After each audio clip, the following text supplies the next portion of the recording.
They say if you fail enough times, the world stops seeing you. And I guess 7 was my limit because by the time I lost everything, I wasn't even sure I existed anymore. My name was Ethan Cole, but nobody said it anymore. Not my former boss who fired me without looking up from his desk. Not my landlord who changed the locks while my stuff was still inside. Not even the person I thought loved me who walked past me on the street like I was a stranger. And maybe that was the worst part. Not the empty bank account or the nights sleeping on a cold bench that barely stretched 6 feet long, but the feeling that I had somehow slipped out of the world without anyone noticing, like I had become invisible in a city that never slows down. And I tried.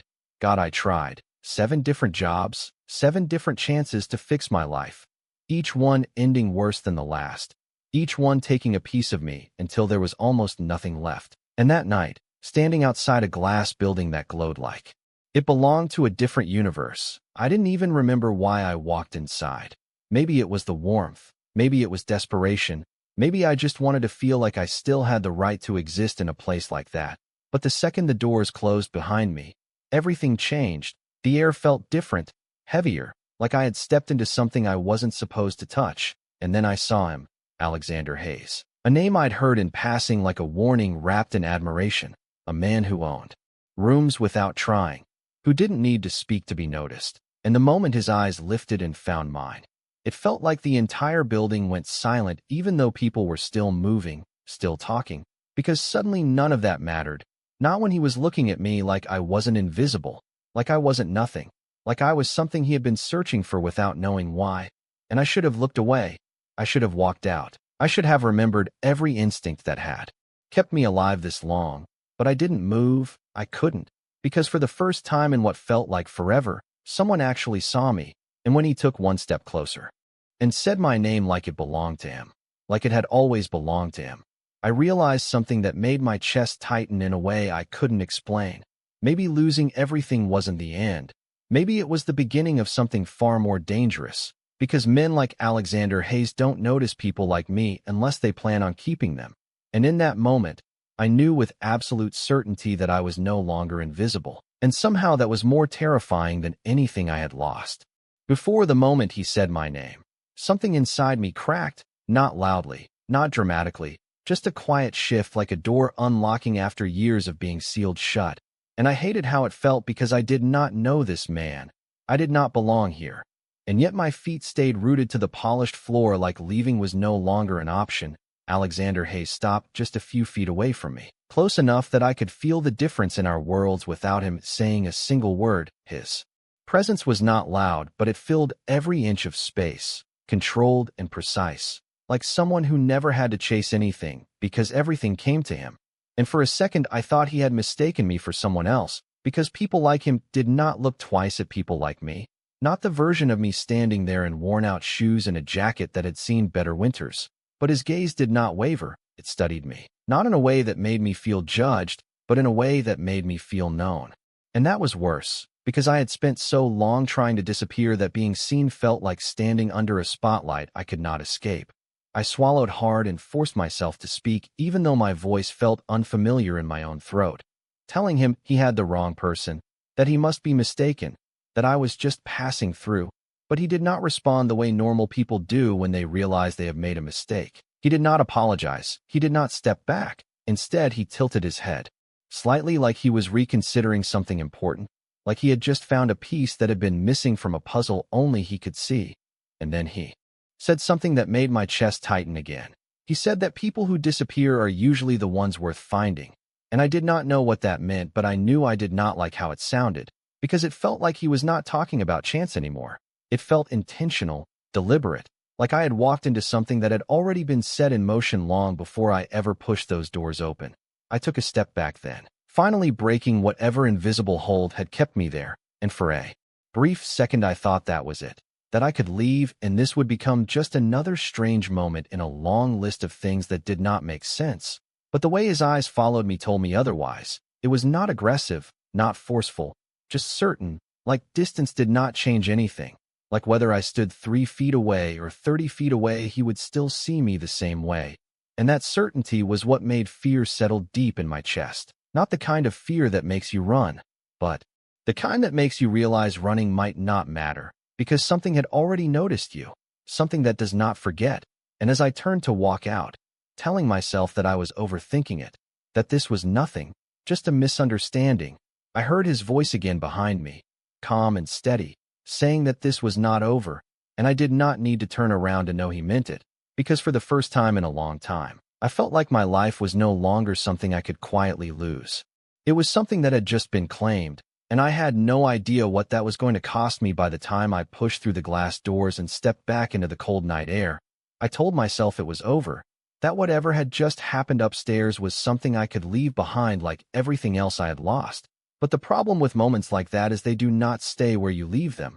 They follow you, quietly, patiently, like a shadow that only shows up when you try to ignore it. And as I walked down the street with no real destination, hands shoved deep into my pockets to fight off the bite of the wind, I could not stop replaying the way he looked at me, not with curiosity, not with pity, but with recognition, like he had found something that already belonged to him. And that made no sense, because there was nothing about me worth claiming. Not anymore. Not after everything had been stripped away piece by piece. I had spent months learning how to be invisible, how to move through crowds without being noticed, how to speak less, expect less, exist less. And yet in a single moment, he had undone all of that without even trying. And I hated that it got under my skin. I hated that part of me kept wondering what he meant, why he said my name like that, why he was so sure this was not over. People like Alexander Hayes do not make empty statements. That much was obvious. Everything about him felt deliberate, measured, like every word had already been decided before it left his mouth. And that thought alone should have been enough to make me run in the opposite direction and never look back. But instead I found myself slowing down, my steps losing direction, my mind circling back to the same impossible question. What if this was not random? What if out of all the mistakes I had made, all the wrong turns and failed attempts, this was the one thing that was not a mistake at all? The idea sounded ridiculous, almost dangerous, because hope had never done me any favors. Hope was what kept me trying the first 6 times. What made the 7th failure hurt even more when it all collapsed? Anyway, and yet there it was again, creeping in where it did not belong, whispering that maybe being seen was not something to run from. Maybe it was something I had been missing without realizing it. I stopped under a flickering streetlight, the kind that buzzes faintly like it is struggling to stay alive. And for a moment, I just stood there, breathing in the cold air, trying to convince myself that I was still in control of my own life, that no one could just decide I mattered after I had spent so long proving that I did not. But deep down I knew something had already shifted, not around me, but inside me, like a door had opened and I did not know how to close it again. And that was when my phone buzzed in my pocket, a sharp, sudden sound that felt too loud in the quiet street. I frowned because no one called me anymore, no one texted, there was nothing left to say, but when I pulled it out and looked at the screen, my breath caught in a way I could not explain, because there was only one message, one unknown number, and 3 simple words that made my pulse spike before I could stop it. It read, "I found you." And in that moment I realized I had been wrong about one thing. This was not something I could walk away from, because whatever had started back in that building had already followed me out into the night, and it knew exactly where I was. For a second, I thought it was a mistake, just another wrong number in a long line of things that never seemed to go right. But my fingers froze around the phone because something about those 3 words did not feel random. It felt precise, like they were meant for me and only me. And that realization sent a slow, unfamiliar tension through my chest that I could not explain away. I looked around instinctively even though the street was nearly empty. Just a few passing cars and the distant hum of the city that never really sleeps. But nothing stood out. No one watching. No sign that anyone even noticed I existed. And yet the message sat there on my screen like proof that someone did. I told myself not to respond, that the smartest thing I could do was ignore it, turn the phone off, keep walking, disappear again like I always had. But the problem was I no longer felt invisible, not after tonight, not after the way he had looked at me. And that made ignoring it impossible, because a part of me already knew who it was before I even allowed myself to think it. Alexander Hayes did not strike me as someone who waited for chance to bring things back to him. He made things happen. And if he said this was not over, then this was exactly what he meant. I exhaled slowly, trying to steady myself. and before I could stop it, my thumb moved, opening the message again like it might say something different the second time. But it did not. It just stared back at me with the same quiet certainty. I found you. And that was when my phone buzzed again. Another message. This one arriving almost immediately after the first, as if he already knew I was hesitating. As if he could feel the exact moment I decided not to run. The second message was shorter, simpler, and somehow heavier. It said, "Do not leave." And I did not know whether to be annoyed or unsettled by how easily those words affected me, because I had been leaving my entire life, leaving jobs, leaving places, leaving people before they could leave me first. It was the one thing I was good at, the one pattern I never broke, and yet now I stood there under a flickering streetlight, not moving, not walking away, just staring at a screen like I was waiting for permission to exist, and that realization hit harder than anything else. I clenched my jaw, frustrated with myself, with the situation, with the fact that someone I barely knew had already disrupted everything I had carefully built around my own disappearance. I should have turned the phone off right then, should have taken control back in the only way I knew how, but instead I found myself typing, slow at first, like every word carried more weight than it should, asking who this was even though I already knew the answer. And the reply came instantly, no hesitation, no delay, just one name that made my pulse pick up despite everything I told myself, Alexander. And for a moment I just stared at it, because seeing it there, plain and simple, made everything real in a way it had not been before. This was not a coincidence, not a misunderstanding, not something I could brush off as another strange moment in a long list of failures. This was intentional, direct, and undeniably aimed at me. And before I could decide what to do next, my phone rang, the same unknown number lighting up the screen, and I knew without answering that if I picked up, nothing about my life would stay the same. But for reasons I could not explain, my hand moved anyway, and I pressed accept. The second I pressed accept, I almost regretted it, not because I was afraid of what he would say, but because I knew there was no going back to being invisible after this. And for a brief moment all I could hear was silence on the other end, not empty silence but controlled, steady, like he was waiting for me to speak first, and that alone told me more about him than anything else could. This was a man who never rushed, never filled space just to avoid discomfort. He let it stretch, let it press until the other person broke first. And I refused to be that person. I tightened my grip on the phone and forced out a simple question, asking how he got my number, even though deep down I already knew the answer would not be something ordinary.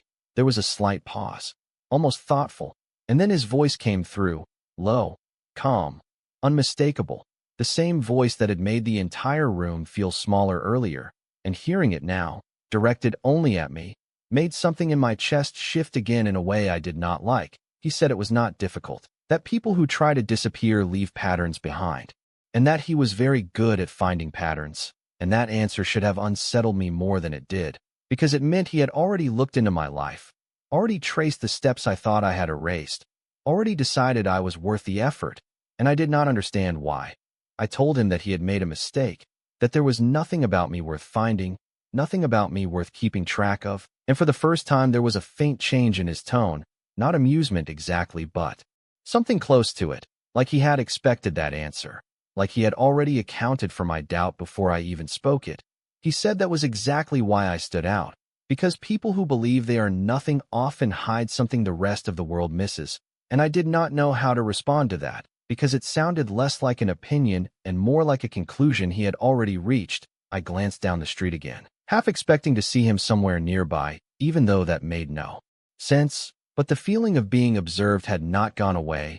It had only changed. It was no longer distant or imagined. It felt direct, intentional, like a line had been drawn between us that I could not see but could definitely feel. I asked him what he wanted, because that was the only question that mattered. People like him always wanted something, and whatever it was usually came with a cost. There was another pause, longer this time, like he was choosing his words carefully, and when he finally spoke, his answer was simple in a way that made it even harder to ignore. He said he wanted me to stop running, and I let out a quiet breath that I did not realize I had been holding, because that was not what I expected, not a demand, not a threat, just a statement that felt like it carried more weight than anything else he could have said. I told him I was not running, that I was just trying to move forward like everyone else. And he responded immediately, saying that moving forward does not look like disappearing. And that was when I realized he had been watching longer than I thought. Not just tonight, not just in that building, but before. Long enough to understand the pattern of my failures. Long enough to see the way I kept stepping back instead of stepping ahead.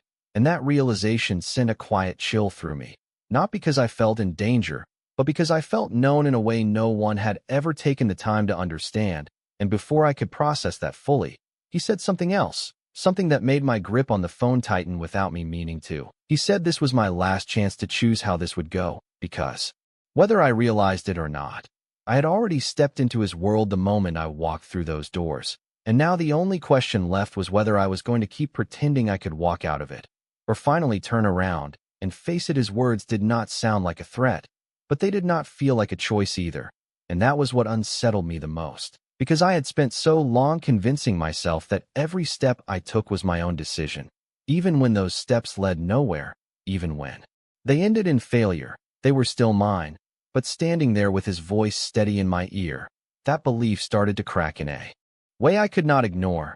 I stared down the empty street as if it might give me an answer, but all I saw were the same flickering lights and distant movement that had always been there. Nothing had changed on the outside, and yet everything felt different on the inside, like I had crossed some invisible line without realizing it. I swallowed slowly and asked him what exactly facing it meant, because I needed something concrete, something I could understand, and there was no hesitation in his reply this time. He told me to come back, not tomorrow, not later, but now. Like this was something that could not wait. Like whatever he had decided about me was already in motion and time was not something he intended to waste.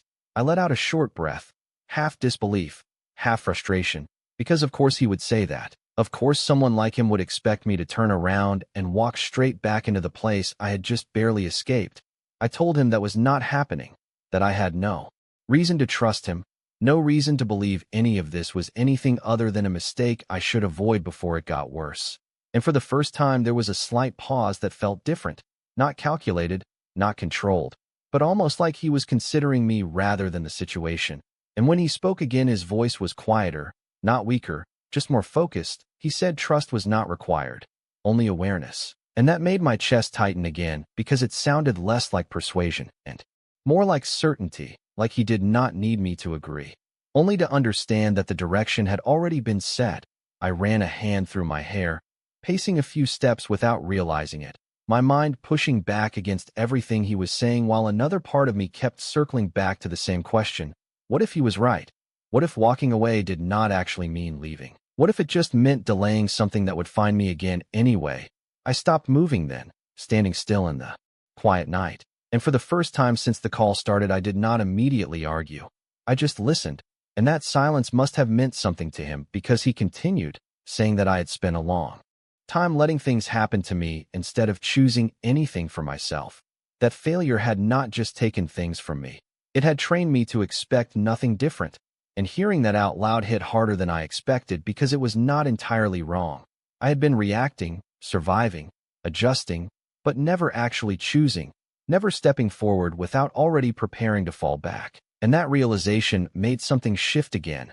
Not fear this time, not confusion, but something sharper, something closer to clarity. I asked him one more question, the only one that mattered now. I asked what happens if I do come back. And there was no pause, no hesitation, just a direct answer that settled into the space between us like it had always been there waiting.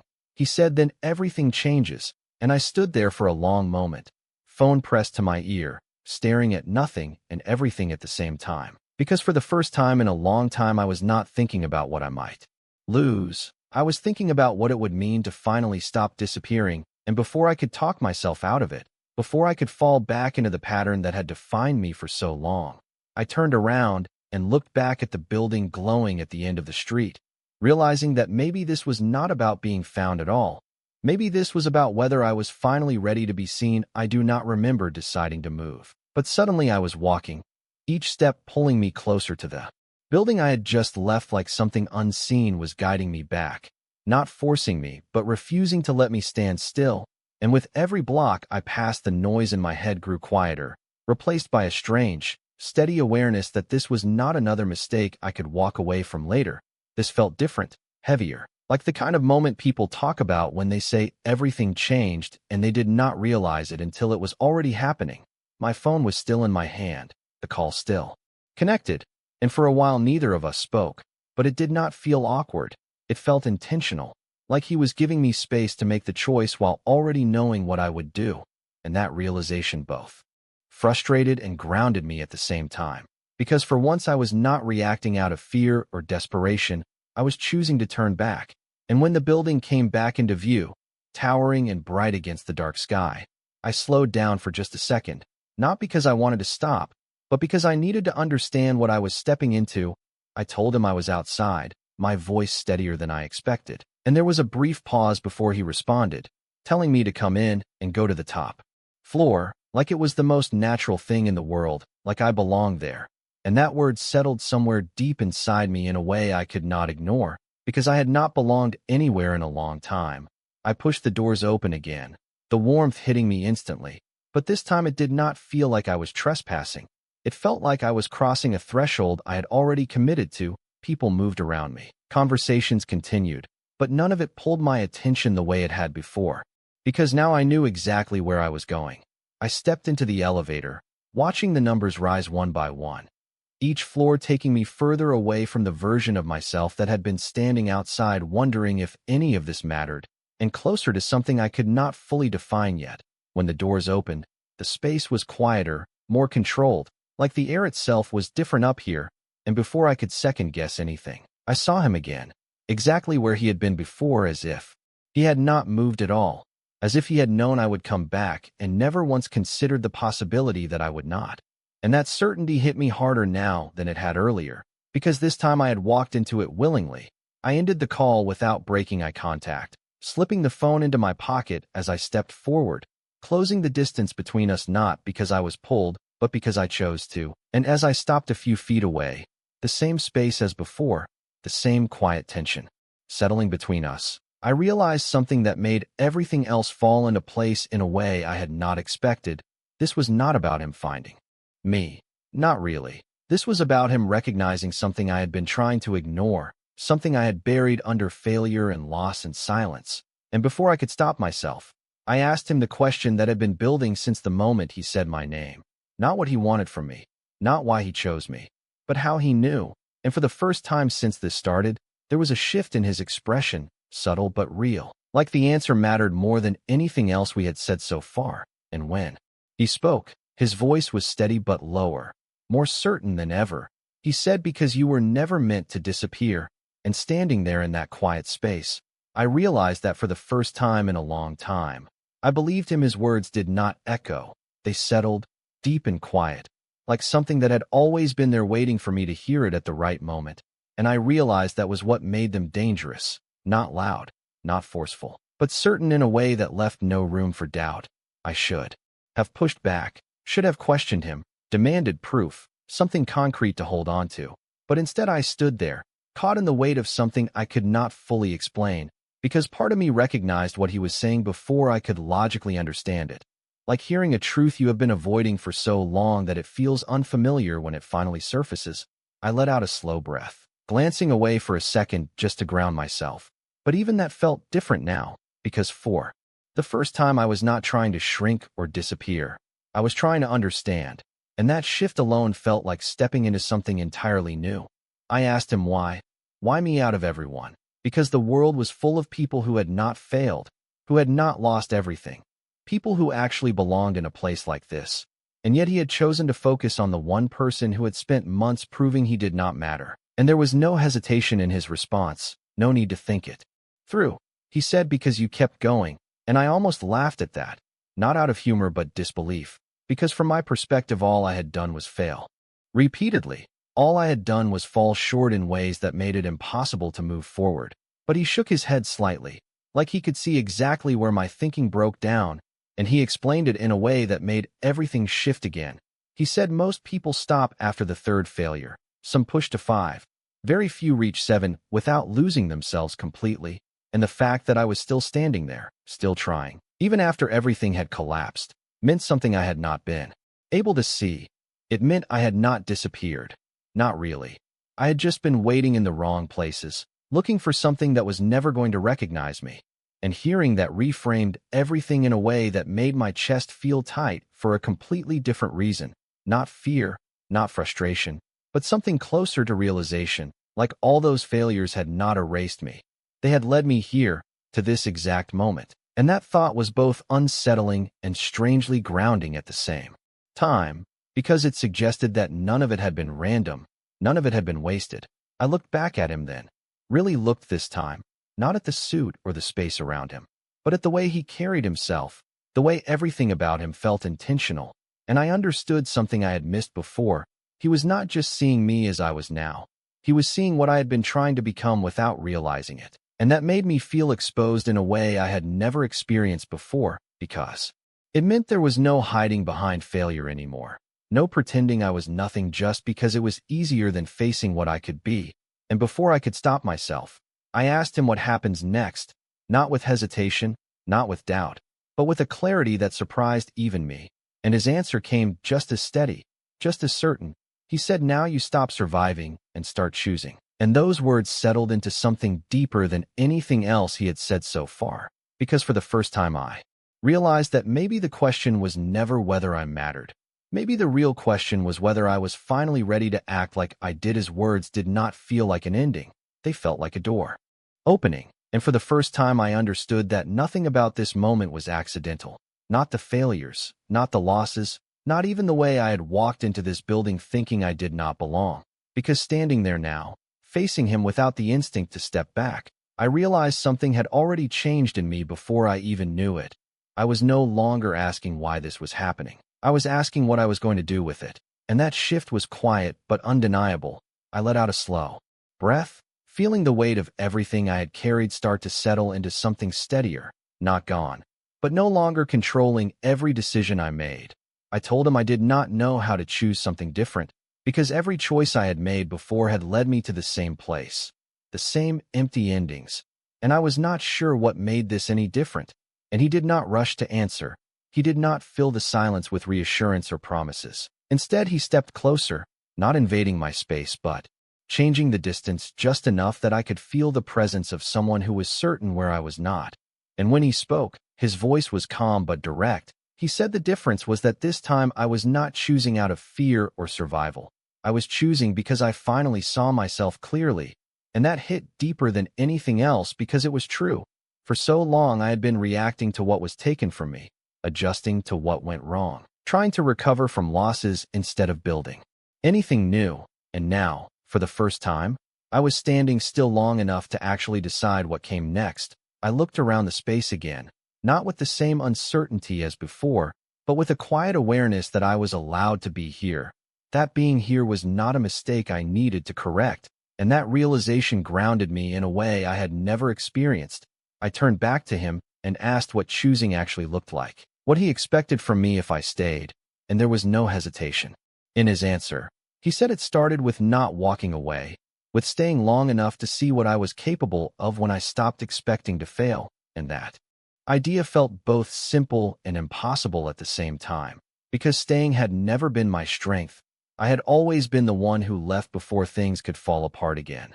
But something about this felt different, not because of him, but because of me, because I was no longer looking for a way out. I was looking for a way forward, and that realization settled into something steady inside my chest. I nodded slowly, not because I had all the answers, not because I understood everything that was about to happen, but because for the first time I was not afraid of not knowing. I was ready to find out. And as I stood there, no longer trying to disappear, no longer trying to justify my place, I realized that everything I thought I had lost had led me here, to the one moment where I finally stopped running. And in that moment, I was not the person who failed 7 times. I was the person who kept going long enough to be seen. And this time, I was not going to disappear again.